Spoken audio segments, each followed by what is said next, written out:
Sou a Paloma, sou enfermeira, dermatoterapeuta, sou gerente clínica da empresa Monlic e é um prazer tê-lo conosco nesse primeiro papo com especialistas. Essa iniciativa ela surgiu diante de uma necessidade da gente criar um espaço para tirar nossas dúvidas, ouvir mais sobre as experiências dos profissionais que estão na linha de frente, nos atentar e nos atualizar com as novas evidências, tudo isso para que a gente possa melhorar a nossa prática, o nosso cuidado com a nossa equipe, mas também com o nosso paciente. Nesse primeiro bate-papo com especialistas, a gente vai conversar sobre um tema muito atual, que tem gerado dúvidas, onde estamos sendo bombardeados com muitas informações, recomendações e com vários novos desafios na prática assistencial ao paciente, mas também ao cuidado com o profissional. Por isso que esse nosso primeiro tema é cuidando do profissional e do paciente. Desafios para a prevenção da lesão por pressão no cenário do Covid-19. Agradeço as pessoas que enviaram suas dúvidas, perguntas pelo nosso Instagram, @monlicbrasil, e também por outros meios, porque vocês nos ajudaram a construir o nosso roteiro de perguntas para conversarmos com as nossas especialistas convidadas. E para esse primeiro momento, para esse primeiro bate-papo, gostaria de convidar a enfermeira Amanda Brandão. A Amanda é mestre em enfermagem pela USP Ribeirão Preto. Ela é enfermeira e estomoterapeuta pela Universidade Estadual de Campinas, Unicamp. Ela é coordenadora do curso de pós-graduação de estomoterapia do Centro de Educação em Saúde Abraham Zadman e enfermeira da Unidade de Terapia Intensiva do Hospital Albert Einstein. E para bater esse nosso papo comigo e com a Amanda, eu convido a enfermeira Roberta Lourençon. Roberta ela é pós-graduada em estomoterapia pela Faculdade de Medicina do ABC. Ela é coordenadora de enfermagem e responsável técnica do ambulatório de feridas e estomias da Rede Prevent Senior. Ela é coordenadora do grupo de estudos de cuidados com a pele e ela é membro do programa educacional Wood Healing Experience em Dijon. Meninas, muito obrigada pela presença, sejam bem-vindas.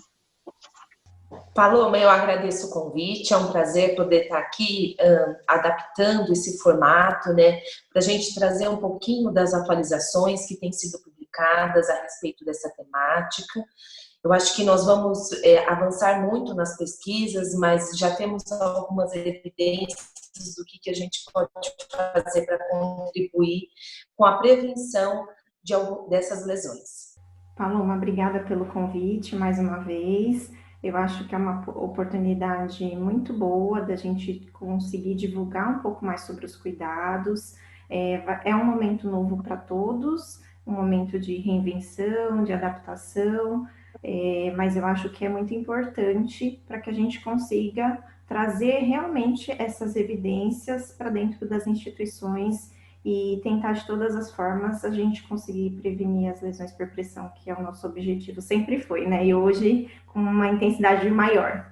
É uma alegria recebê-las aqui nesse nosso bate-papo com especialistas para ouvir um pouco da experiência de vocês, né? Que estão lá na linha de frente, cuidando dos profissionais e dos pacientes nesse cenário do Covid-19. Tá? E até falando um pouco dos novos desafios que se apresentam nesse cenário, eu queria começar a conversar com vocês sobre a lesão por pressão relacionada ao uso de equipamento de proteção individual, ao uso de EPI. Tá? Muitos têm falado sobre a importância da prevenção das lesões por pressão relacionadas a dispositivo médico, mas esse cenário da prevenção da lesão ocasionada pelo EPI é novo. Então, eu gostaria de ouvir de você, Roberta, qual a importância da prevenção da lesão por pressão relacionada ao uso de equipamento de proteção individual? Como você comentou, neste momento assim de pandemia, é tudo muito novo para a gente. Ninguém falava sobre lesão por pressão nos profissionais pelos EPIs. Então, né, nos últimos dias tem virado um tema atual. A gente sabe que a pele é a nossa proteção barreira e ela faz essa nossa proteção contra esse meio externo. E esses EPIs, que seriam os equipamentos de proteção individual, óculos, máscaras, touca, eles vêm causando agressões para a pele desses profissionais, devido a esse uso prolongado e contínuo desses equipamentos. Então, é de extrema importância, claro, utilizar eles durante essa época de Covid para prevenção, né, proteção dos próprios profissionais, mas é importante que os profissionais consigam também cuidar da sua pele. Então, usar algumas interfaces que auxiliem nessa prevenção de pressão, fricção, esse controle da umidade pelo fato de ficar muito tempo com o equipamento durante um plantão. É importante também que ele realize essas hidratações da pele, hidratação oral, tudo isso vai ajudar nessa manutenção fisiológica da pele. E é de extrema importância que as instituições comecem a olhar também para esses profissionais, porque como a gente só olhava para os pacientes, então a gente está, querendo ou não, seguindo as mesmas evidências científicas, mas voltando o nosso olhar agora para a prevenção de lesão para os profissionais. Essas lesões, eles estão em risco, então essas lesões acabam que abrem portas de infecções para bactérias, fungos, vírus, além de causar uma alteração na imagem corporal do profissional e também dor e incômodo durante todo esse atendimento que ele vai exercer nessa época de pandemia. Você falou de um assunto muito importante, né? Eu acredito que os danos, as sequelas dessas lesões, né? Como autoimagem, né? Como eu me vejo, a gente vai entender a um futuro próximo. Mas na realidade atual é muito importante para que a gente se lembre que as lesões ocasionadas pela máscara, pelo óculos, pelos dispositivos de proteção, elas são mais uma porta de entrada para o vírus, né? E para infecções oportunistas. As evidências atuais, né? Eu lembro de um estudo que o Amit Giffen fez esse ano, destacando exatamente a importância da prevenção dessas lesões para não ser uma nova porta de entrada para o vírus, né? Então, nossa, eu acredito que é de suma importância a gente se lembrar da prevenção, da lesão nesses profissionais. E, Amanda, eu acho que a grande dúvida é como fazer essa prevenção, né? A Roberta falou um pouco sobre pressão, fricção e o próprio microclima, né, que é um desafio para gerenciar para a prevenção das lesões por equipamento de proteção individual. E eu queria ouvir um pouco de você. Como que a gente poderia implementar estratégias eficientes para a prevenção das lesões por pressão relacionadas a dispositivo médico, no caso, o equipamento de proteção individual? A Roberta, ela trouxe muito bem, né, falando a respeito do uso do EPI. A gente sempre utilizou o EPI, né?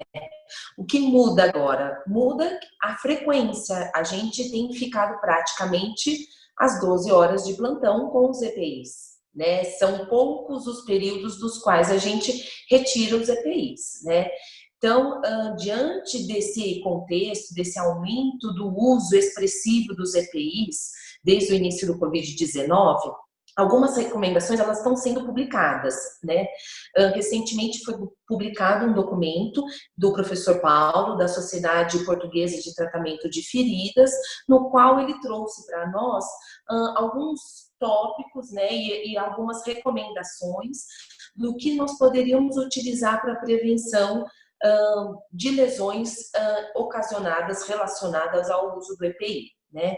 Então, primeiro ele traz que a gente precisa ter um cuidado com a pele, antes e depois do uso do EPI, com a aplicação de uma barreira protetora. Então, a gente tem que criar uma rotina de higienização da pele, né? Uma hidratação, e lembrar que a hidratação não é só tópica, a gente precisa estimular os nossos profissionais a fazer uma hidratação sistêmica e fazer a proteção dessa pele, tá?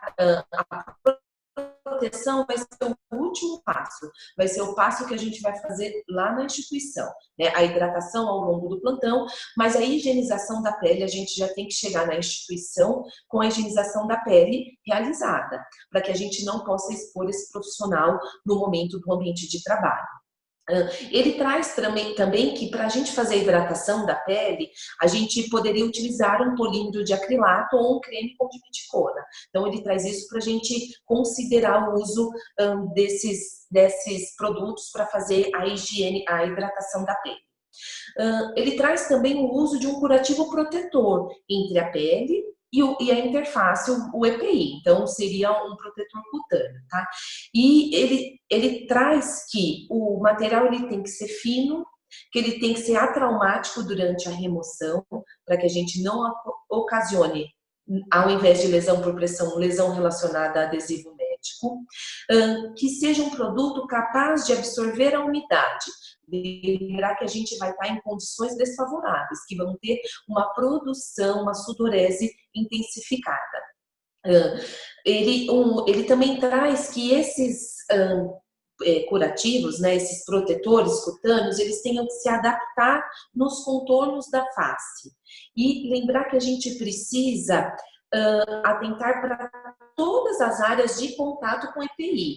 Então, seria a região do dorso nasal, a região do maxilar, a região frontal, a região das orelhas, porque os profissionais que utilizam óculos, eles utilizam óculos de proteção por cima, então isso acaba fazendo uma pressão muito maior na região das orelhas, e eu já tive a experiência de conviver com alguns profissionais que fizeram lesão no mento, então embaixo aqui do mento. Então a gente precisa estar atento em todas essas áreas. Eu li o documento de recomendação, né, pelo professor Paulo Alves, em conjunto com outros experts internacionais, baseado em evidência, e é de suma importância que a gente se lembre do gerenciamento do microclima, do uso das espumas finas, atraumáticas, como você bem destacou, Amanda, até para que a gente possa fazer a inspeção da pele durante os períodos, né, de alívio da pressão da máscara, para como a Roberta trouxe, né? As lesões ocasionadas, elas aumentam o risco de infecção pelo Covid. Essa rotina de cuidados com a pele não é só para a prevenção da lesão por pressão e dos seus agravos, mas também para evitar mais uma porta de contato com esse vírus que se apresenta, né? Então, nossa, muito interessante. Paloma, posso só fazer um adendo também? Claro. Sobre os profissionais de higiene, que também estão presentes nas instituições, porque às vezes a gente foca muito nos médicos, enfermeiros, fisioterapeutas no geral, né? Quem está mais diretamente ligado na assistência. E esses profissionais também estão de plantão com toda essa equipe, passam as 12 horas com os equipamentos, então acho que é de extrema importância que a gente inclua eles nessas orientações e nessas medidas preventivas. Excelente colocação, Roberto. Eu acredito que todos os profissionais que estejam na linha de frente, né, eles merecem todo o cuidado direcionado à prevenção da lesão por EPI, que é o assunto que a gente está conversando hoje, né? Uhum. Eu acredito que essa nossa visão da importância da prevenção, ela começou no paciente, se estendeu para o profissional, mas agora a gente está com essa visão do profissional e a gente precisa se lembrar do paciente. Quão importante é a prevenção da lesão por pressão no paciente nesse cenário de Covid 2019, né? E aí eu gostaria de ouvir um pouco da Amanda. Amanda, nesse cenário, a gente sabe que o paciente que tem Covid chega ao UTI, ele tem vários fatores de risco para o desenvolvimento da lesão por pressão. Eu queria ouvir um pouco de você, né? Quais seriam os fatores para o enfermeiro, para o profissional de saúde, se atentar na avaliação do risco de desenvolvimento de lesão por pressão nesses pacientes? A condição clínica, né, do paciente numa unidade de terapia intensiva pode o tornar fisiologicamente instável, né? Os pacientes infectados com o COVID-19 nas unidades de terapia intensiva, geralmente eles vão para uma unidade de terapia intensiva, cursando com uma taquipneia, uma hipoxemia. Né, e eles vão necessitar de tratamentos invasivos, como a ventilação mecânica, então evoluindo para uma intubação orotraqueal, o uso de drogas vasopressoras, devido à hipotensão secundária ao uso dos sedativos, e eles evoluem se eles evoluírem com uma oxigenação insatisfatória, eles podem precisar de uma ventilação em posição prona, como uma estratégia para melhorar a oxigenação. Mesmo assim, se essa ventilação e oxigenação prona não for eficiente, a gente precisa lançar mão do nosso último recurso, que é a oxigenação através da membrana extracorpórea.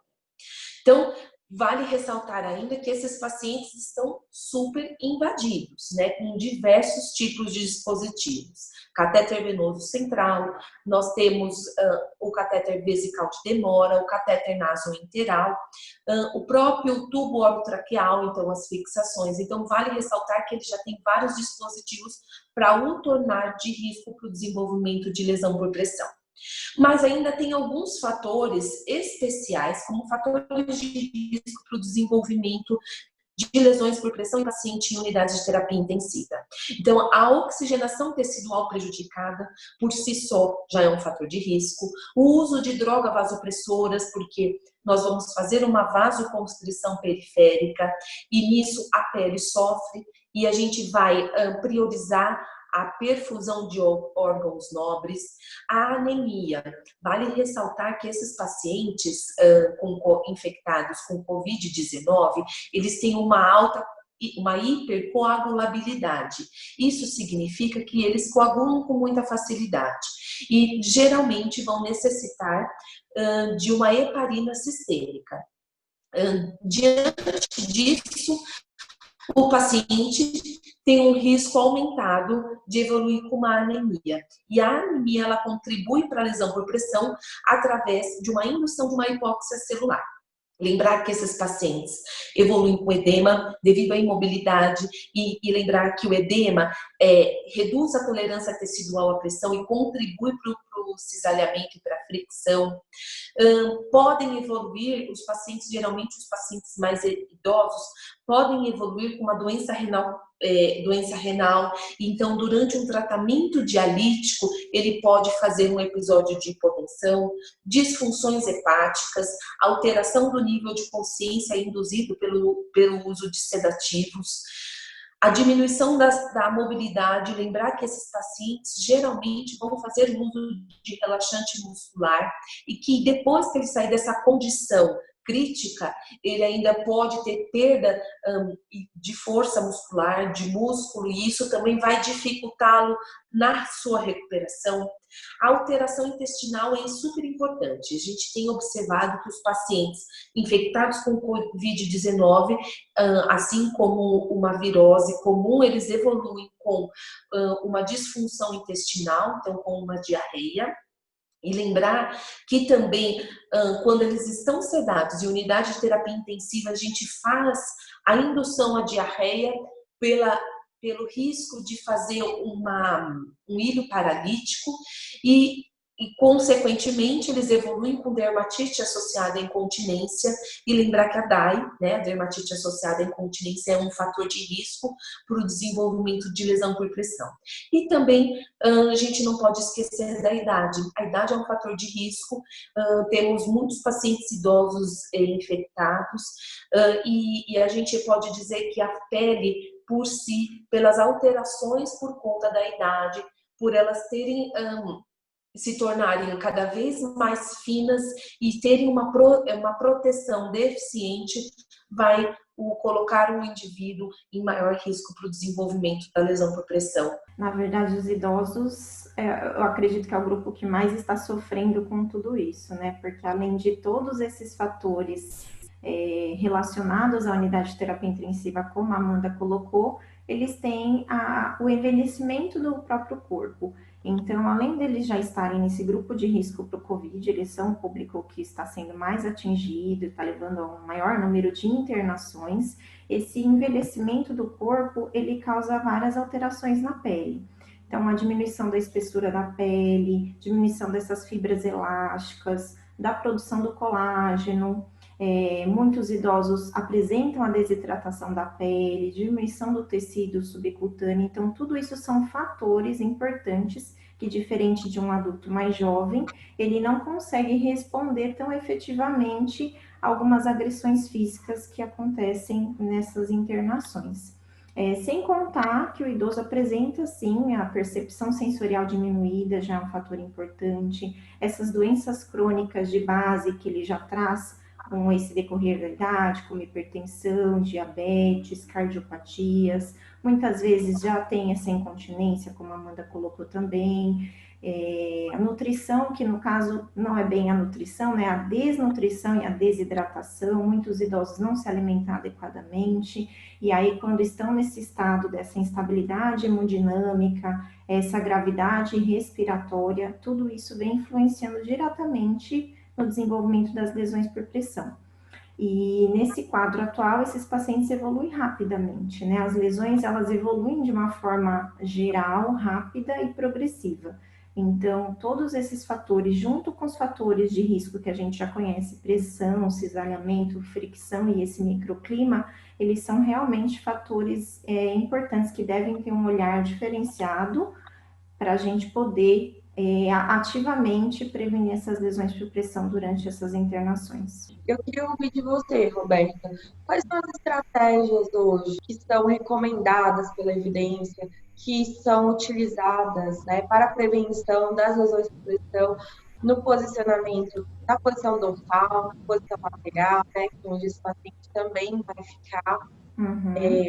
Quais são as estratégias que a gente poderia adotar para a prevenção dessas lesões? Tá. De acordo com as recomendações, as nossas estratégias continuam, né, sendo avaliação e reavaliação de todos esses pacientes internados. Então, é importante que o profissional de enfermagem utilize ferramentas de avaliação para que a gente defina qual o risco desse paciente e adote medidas preventivas em cima dessa ferramenta. A avaliação da pele diária é super importante e conforme o risco, não só diária, né? A cada plantão ele vai ter que fazer essa avaliação da pele devido a todos esses fatores que a gente comentou. Quando o paciente está nessa posição dorsal, ele tem algumas áreas de risco que são mais afetadas, que a gente já conhece como região sacra e região de calcânio, mas também outras regiões que a gente tem que dar atenção, como região occipital, região do tendão de Aquiles, porque às vezes o mau posicionamento para alívio da pressão do calcânio pode lesionar a região do tendão de Aquiles, então isso é um fator importante que a gente tem que ter atenção na hora do posicionamento. Avaliar também o status vascular, a perfusão dos membros inferiores, porque às vezes muitos pacientes, pelo fato de ser idoso, têm algum comprometimento vascular e ao iniciar essa lesão por pressão no calcânio, eles evoluem muito mais rápido do que algum paciente que não tenha nenhum comprometimento vascular. O manejo da umidade, manter essa pele sempre limpa, seca, a troca de fralda é muito importante, sempre que apresenta sujidade, realizar essa hidratação da pele e uso de protetores, barreiras também. Isso vai contribuir bastante para que evite, como a Amanda pontuou, os casos de dermatite e também esse risco elevado de lesão por pressão. Da parte nutricional, manter essa ingestão nutricional, então é importante que a equipe de nutrição esteja envolvida nesses processos, avaliando essa questão da desnutrição e desidratação e o uso até de suplementos, às vezes, que podem auxiliar e evitar esses riscos das lesões. Falando um pouquinho do alívio da pressão, é importante o reposicionamento individualizado desses pacientes, claro que avaliando as condições clínicas. Muitos pacientes vão estar na terapia de unidade de terapia intensiva, e aí é de extrema importância que a gente avalie essas alterações de movimento, de posição, por conta da instabilidade. Realizar esse alívio da pressão utilizando posicionadores que possam auxiliar. Posicionadores que tenham uma mobilidade e também que eles auxiliem no uso dos dispositivos médicos é de extrema importância. Utilizar superfícies de suporte também nessa redistribuição da pressão e uso de coberturas de espuma multicamadas de silicone, nessas áreas de risco que a gente avalia com uma ferramenta. Atenção bastante aos dispositivos médicos, como a Amanda falou, eles vão estar nessa unidade de terapia intensiva, com vários dispositivos, e esses dispositivos também causam lesões por pressão. Então, é de extrema importância que a gente também utilize essas coberturas, mantenha essa pele limpa, mas tem que avaliar também se essas coberturas conseguem realizar esse alívio da proteção sem causar nenhum dano ao paciente. E diante de tudo isso, a gente falou um pouco dessa estratégia de prevenção no paciente idoso. Agora, no paciente crítico, como você bem trouxe, a gente tem outros desafios ainda também, né? Como o reposicionamento. Eu queria que a Amanda falasse um pouco, né, das estratégias de prevenção no paciente crítico com Covid-19. A prevenção, né, de lesão por pressão no paciente crítico é extremamente delicada, né, porque primeiro que a gente precisa criar uma cultura nos nossos profissionais de que todos os pacientes podem ser mobilizados até que eles provem o contrário. Claro que em situações como fraturas instáveis ou quando um paciente está em um choque hemorrágico, são situações que não permitem que a gente faça a mobilização. A primeira é identificar quem são os pacientes de risco. Hoje, mundialmente, a gente utiliza a Braden, né, que é a escala mais utilizada. Mas ela não atende às necessidades nossas do paciente crítico. Então, atualmente, na instituição que eu trabalho, a gente utiliza também a lei da Braden, a gente utiliza a Evarusse, que é uma escala espanhola, que ela foi traduzida e adaptada para a gente utilizar aqui no Brasil. E, atualmente, a gente faz a avaliação do risco do paciente desenvolver lesão por pressão através dessa escala da Evarusse. Lembrar que áreas como a região sacral e calcâneo são áreas que são muito acometidas pela pressão.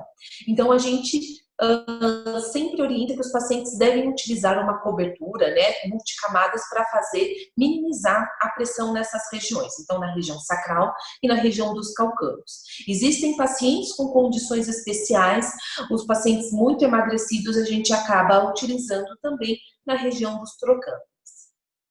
Criar um fluxo de escolha para fixação do tubo orotraqueal. Mesmo aqueles que a gente acaba confeccionando, né, na beira-leito, através do uso de um cadarço, e às vezes a gente acaba fazendo o acolchoamento do cadarço com o uso de gás e micropor, e embaixo a gente tem que lembrar que a gente tem que proteger a pele com uma espuma, para que a gente minimize a fricção do cadarço nos pontos de pressão da fixação. Então, a gente vai ter ponto de pressão na região supralabial e também na região supraauricular. Então, a gente precisa criar um fluxo de utilização e de critérios para quais pacientes vai servir aquele tipo de fixador e para quais não serve e qual seria a outra opção. Acredito que dê para vocês expandir isso na realidade de vocês. Nossa, muita coisa, né? Quando você falava, eu fiquei pensando, e até relacionando mesmo com o que a gente tem de direcionamento, né, da NPAP, agora nesse último guideline de 2019, onde a gente fala muito da importância dos fatores extrínsecos, como gerenciar a pressão, a fricção, o cisalhamento e o microclima, seja nas preeminências ósseas ou sob os dispositivos médicos, como você bem trouxe, né, Amanda? Eu acho extremamente importante a gente se lembrar desse pacote de estratégias e com destaque para o reposicionamento do paciente crítico. O guideline traz isso muito bem, né? O paciente não precisa de ficar a 30 graus, ele pode ficar com reposicionamento a 15 graus para fazer leves compressões, e para isso a gente pode usar posicionadores moldáveis, como você falou, que conseguem fazer essa angulação de 15 graus. E para a redistribuição do cisalhamento, principalmente, né, associada à pressão, as espumas 5 camadas que conseguem, né, com silicone para permitir essa inspeção. Então, acho muito importante a gente ter esse olhar sobre o paciente crítico e todas as estratégias. Agora, falando um pouco dessa realidade do Covid-19, esse paciente não está só na posição dorsal, está na posição, como vocês já pontuaram, prona. Mas eu queria que você explicasse um pouco da importância da posição prona para o paciente que está em tratamento de Covid-19. Então, vamos lá, né? A posição prona realmente não é algo novo, né? A gente acaba lançando mão dessa estratégia quando a gente precisa fazer uma melhora da oxigenação, né? Quando aqueles outros modos ventilatórios, eles falharam. Então, a gente lança a mão do posicionamento prona. Lembrar que não é um tipo de ventilação, né? A gente oferece o tipo de ventilação, eu tenho controlada, pressão por pressão, mas é uma modalidade no qual a gente vai ventilar o paciente numa posição diferente, que é a posição prona, né? E o que acontece, né? Pensar um pouquinho na fisiologia. Então, quando um indivíduo, né, um paciente, ele está em decúbito dorsal, eu tenho uma pressão dentro do pulmão, uma pressão transpulmonar. E ela excede significativamente a pressão transpulmonar dorsal. Ou seja, então eu tenho a pressão dorsal, os meus alvéolos, eles vão ficar colapsados, eles vão ficar fechados quando eu estou num posicionamento dorsal. Quando eu faço a posição prona, o que acontece? Aqueles alvéolos que estavam fechados, agora eles vão ficar para cima e agora eu vou ter uma oxigenação desses alvéolos. Eles vão começar a abrir. Então, e claro que os de baixo vão começar a fechar um pouco, mas eu abro e ganho novas áreas para fazer a troca, para fazer a oxigenação. E aí, como que a gente vê se é efetivo esse posicionamento prona? Através de uma mensuração, né, dos gases dentro do nosso sistema, então através de uma gasometria arterial, e aí eu vou fazer a relação, a pressão de oxigênio dividido pela quantidade de a FO2 que a gente estava oferecendo para aquele paciente. Então, a gente identifica que geralmente, né, os pacientes em posição prona, eles ganham áreas novas de alvéolos que estavam colapsados. Mas não é uma posição fisiológica, né? A gente tem vários desafios com esse posicionamento, com o posicionamento da cabeça, que é de suma importância. Lembrar que o tubo orotraqueal não pode sair de jeito nenhum, né? A gente tem que garantir a fixação desse tubo orotraqueal. E lembrar que também a gente consegue uma ventilação mais homogênea nesse posicionamento. E, consequentemente, o paciente vai ficar em torno de 8 a 20 horas nesse posicionamento. E aí que aumenta o nosso desafio na prevenção. Você falou bem, não é uma posição fisiológica, né? Então, para a prevenção da lesão por pressão, acredito que mais áreas vão estar submetidas à pressão, à fricção, ao cisalhamento e ao próprio gerenciamento do microclima. E eu queria saber da Roberta. Roberta, quais são essas outras áreas de risco, né, que a gente vai ter para a lesão por pressão na posição prona? As áreas de risco nesse posicionamento são áreas que a gente conhece, mas é um pouco novo para todo mundo se atentar a todas essas áreas, né? Então, quando o paciente ele se encontra nessa posição prona para melhorar esse quadro respiratório, a região da face é uma área bastante afetada, onde ele pode desenvolver lesão na região frontal, zigomático, o mento e o nariz. Então, dependendo de como ele está posicionado, se ele tiver com o rosto voltado totalmente para o decúbito, algumas áreas vão ser atingidas, e também se o paciente tiver com a cabeça lateralizada, a gente tem que lembrar também do lóbulo da orelha. Região de ombros é bastante afetada, região torácica, cotovelos, os ossos pélvicos também, genitália, principalmente nos homens, a parte da região peniana, crista ilíacas que vão ficar diretamente voltada para a superfície, joelhos, dorso dos pés e os dedos dos pés também. Quando a gente coloca esse paciente na posição prona, a gente vai ter que reposicionar, vai ter que ter um posicionador para a cabeça, um posicionador na região do tórax e um posicionador no abdômen. Mesmo assim, essas áreas vão estar, algumas áreas, em contato com a superfície de apoio, que seria, no caso, a cama. E ter atenção aos dispositivos médicos nesse caso, porque, como a Amanda comentou, quando a gente coloca esse paciente em posição prona, a gente junto tem que levar todos esses dispositivos sem ter perda nenhuma deles, mas ter uma atenção maior para que não desenvolva nenhuma lesão sob a pressão desses dispositivos. Então, são essas as áreas mais atingidas hoje. Eu acredito que são áreas novas, porque a gente não olhava com esse olhar para essa posição, como eu comentei no início. Hoje o número de pacientes que ficam em posição prona é grande e a quantidade de horas também. Muitos ultrapassam a 16 horas devido a esses novos protocolos do Covid. E é de extrema importância que a gente utilize essas coberturas, essas interfaces para auxiliar nessa pressão, fricção e cisalhamento. Exatamente a minha próxima pergunta, né? Com todas essas áreas em risco, a gente comentou um pouco das estratégias para prevenção na região dorsal, na região lateral e na região prona. Elas se mantêm? Há alguma diferença, Roberta, para o paciente idoso?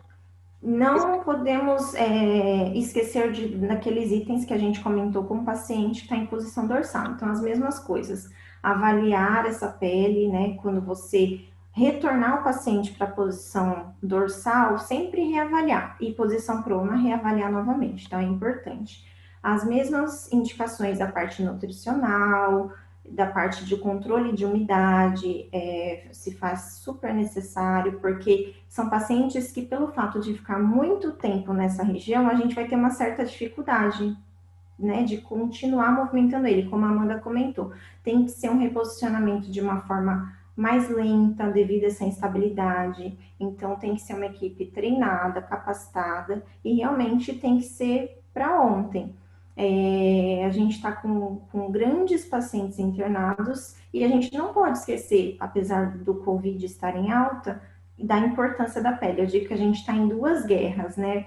Guerra contra o Covid e os especialistas guerra também contra a prevenção de lesões por pressão. Então, são os mesmos cuidados, mas intensificar sempre essas avaliações, essa inspeção da pele, a gente não pode esquecer, porque ele vai estar nesse período prolongado até retornar para essa posição supina. É bem interessante, né? Quando a gente analisa e que as estratégias, elas se mantêm. Então, até ouvir um pouco da Amanda também. Amanda, no paciente crítico, na posição prona, há alguma diferença nas estratégias implementadas para a prevenção da lesão por pressão? É um desafio, né? A gente fazer a prevenção na posição prona em pacientes com Covid-19. Então, lembrar que antes da gente fazer o posicionamento, a gente precisa avaliar a pele e os pontos de pressão, né? Para a gente identificar áreas de risco. A Roberta colocou muito bem quais são as áreas, então a gente precisa fazer a avaliação. A gente precisa lembrar que a gente vai alternar cabeça e braço, né? Lembrar que os pacientes têm um encurtamento cervical e não necessariamente, a gente não vai conseguir que os pacientes fiquem por 2 horas lateral direito da cabeça e depois por 2 horas lateral esquerdo. A gente não consegue. Então, a gente precisa reconhecer quem são esses pacientes que têm encurtamento cervical. Registrar todas as medidas preventivas adotadas, né, e as avaliações da pele, utilizar coxins para aliviar os pontos de pressão, reposicionar o paciente então na posição nadador, alternando a cabeça e os membros. Pequenas descompressões a gente vai ter que realizar com o paciente pronado. A Roberta trouxe o local que os posicionadores são colocados e a gente vai precisar fazer a a alteração desses posicionadores, né, de modo que a gente não faça pressão sempre no mesmo ponto. Lembre-se, coxins, a gente vai precisar de muitos coxins para alívio de pressão. Coxins fluidizados, coxins de espuma, a gente vai ter que lançar a mão desse recurso para fazer a mobilização. Lembrar de dupla fixação do tubo orotraqueal, porque esse tubo não pode sair, né, não pode ser tracionado. E aí, lembrar que a gente tem que fazer a proteção com espuma, aplicar os lubrificantes oftálmicos, né, para a gente não fazer lesão em córnea. Posicionamento da língua é de suma importância, porque a gente pode fazer pressão na língua, né, com posicionamento prona, porque a língua tende a cair para frente e os dentes acabam fazendo uma pressão. Aplicar uma espuma de silicone, e aí a gente tem que utilizar todos os pontos de pressão que a Roberta trouxe, né? Uma espuma multicamadas na região da clavícula, do rebordo costal, da crista ilíaca, que são áreas que ficam em maior pressão, assim como o joelho. O joelho é uma área que tem uma pressão enorme. Então, a gente precisa ter uma vigilância e lembrar que a gente pode fazer a mobilização do joelho. As minis descompressões no tórax e o reposicionamento desses coxins, e avaliar as extensões do catéter para que ela não possa ficar em contato, fazendo pressão durante essa posição. E o catéter vesical de demora, a gente pode posicioná-lo entre as pernas do paciente, colocando no pé da cama. E por mais que seja muito semelhante às estratégias de posicionamento dorsal, eu acredito que os desafios, como vocês trouxeram, né, da aplicação das espumas 5 camadas, né, nos pontos de pressão que vão se modificar, prôntus, zigomático, mento, entre outros tantos que a gente já destacou, né, a utilização dos posicionadores fluidizados, por exemplo, que conseguem se moldar, redistribuir a pressão, mas também acomodar os dispositivos médicos. Então, conversar sobre essas estratégias que são eficientes, eu acredito que é de suma importância para nós profissionais, para a gente cuidar bem, cuidar do nosso profissional e cuidar do nosso paciente. Meninas, eu agradeço muito a participação de vocês. Eu acredito que esse primeiro bate-papo com especialistas foi uma experiência enriquecedora. Eu pude aprender muito através da prática clínica, através das novas evidências com vocês, né? Queria ver se vocês querem deixar uma mensagem para as pessoas, né, que estão nos assistindo nesse nosso primeiro encontro. Amanda. Sem dúvidas, sairemos muito mais fortes disso. E estamos juntas, nós vamos vencer. É um desafio, mas vamos vencer. Roberta, quer deixar uma mensagem para as pessoas que nos assistem? É um momento muito difícil para todos, né? Todos. Quem está na linha de frente e quem não está, mas é um momento também da gente unir esforços e aplicar todos esses conhecimentos científicos, essas estratégias, né? Para que a gente possa oferecer o nosso melhor para o paciente. Na verdade, é isso que a gente quer, né? Que todos passem por essa guerra da melhor forma, mas que eles tenham o máximo de cuidado e o mínimo de lesão. Então, desde já, parabéns para todos os profissionais que estão nessa linha de frente e força, que estamos juntos e que tudo vai passar. Eu queria agradecer, né, a participação da Roberta, da Amanda. Eu acredito que bate-papo com especialistas é uma oportunidade para a gente implementar as evidências e ver como essas evidências estão sendo implementadas na nossa prática, né? A gente conversou sobre várias estratégias, sobre vários fatores de risco, sobre várias dúvidas, várias informações. E eu gostaria muito de agradecer vocês pela presença, essa adaptação desse nosso bate-papo online. Parabéns! Eu queria parabenizar vocês, mas representando todos os profissionais que estão na linha de frente, pelo trabalho que vocês estão desenvolvendo junto ao cuidado com a equipe de saúde, seja ela médico, fisioterapeuta, enfermeiro, técnico de enfermagem, nutricionista, recepção, higiene, hotelaria, entre tantos outros, né, que fazem parte desse nosso time de cuidados com as pessoas, né? Então, muito obrigada, parabéns pelo trabalho que vocês realizam, obrigada por compartilhar experiências de vocês conosco. Eu acredito que podemos hoje esclarecer e mudar a nossa prática a partir do que a gente conversou hoje. Deixa a sua opinião, se gostou do nosso bate-papo, deixa a opinião no nosso Instagram ou envie-nos um e-mail. Tem sugestões para um próximo tema? Envia para a gente através das redes sociais, pelo Instagram Monique Brasil ou pelo nosso site www.monique.com.br. Nos encontramos no nosso próximo bate-papo, que eu acredito que não será online, mas será pessoalmente. E estamos juntos nessa batalha contra o Covid-19, mas também, como as meninas falaram, nessa batalha contra a lesão por pressão. Muito obrigada a todos e nos vemos em breve.